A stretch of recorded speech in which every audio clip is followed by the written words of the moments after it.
is a Rhode Island pre-K through 12 building administrator program.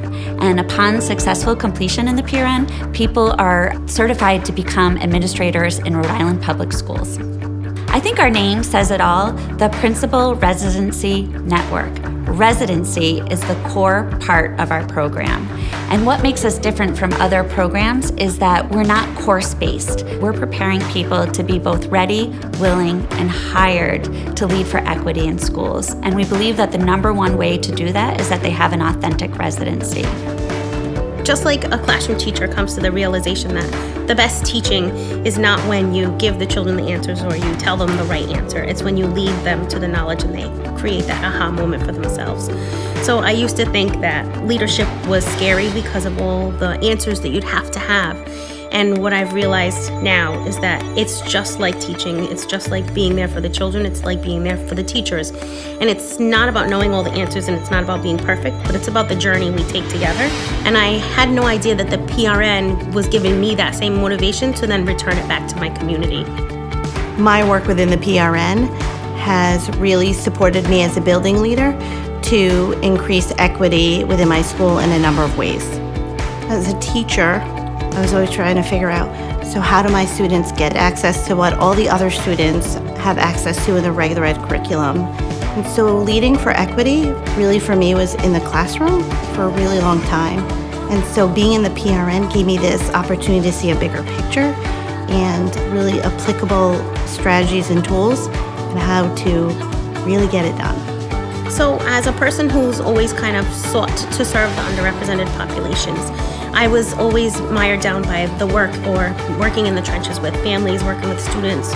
I never realized that my story or what I had to offer was unique or different. It was just me. It was just every time I saw an opportunity to help and do more, I took advantage of doing so. So what CLE really helped me to do was take this natural skills that I had from the years of being a multicultural or bilingual educator and be able to bring those skills to adults and other people and help them be culturally proficient teachers as well. So I had it for my students, but I didn't always have the facilitative leadership skills that I needed to lead adults in that kind of learning. It's a good kind of domino effect where I see that my leadership can touch lives in ways that I never imagined possible, because I always thought leadership was so distant from, the ground level work of being with families and students. The grant work allowed us to develop a leadership pipeline in both Providence and Central Falls. It allowed us to support principals who are currently in the role. It allowed us to develop teacher leaders, and it allowed us to offer opportunity for people to become principals who were searching for new ways to make impact and have influence in their schools. I applied for the fellowship because I knew that I wanted to make a leap into leadership. The timing was right to make a leadership jump, but the financial stability wasn't there for my family, and I knew this was going to be a great opportunity for me. And as a bilingual special education educator in Providence, I knew that I wanted to make a difference and I wanted to keep growing and reaching more diverse communities and underrepresented populations and be able to have a greater impact on the community. I just didn't have the financial stability to do so at the time. So the drive was there, but not the money. So I was awarded the opportunity through CLE and the PRN fellowship.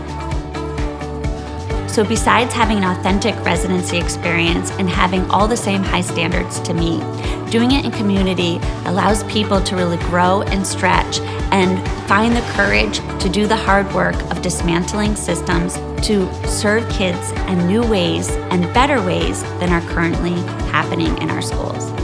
I'm so blessed to have been able to be a principal in a school where I was a teacher for 17 years. It's crazy. And also a community member. So I'm able to have my students' children here, and I'm like raising second and third generations, but in a different kind of capacity. So the city of Providence is where I want to be. These are my students, and this is my neighborhood and my community, and I want to be with them.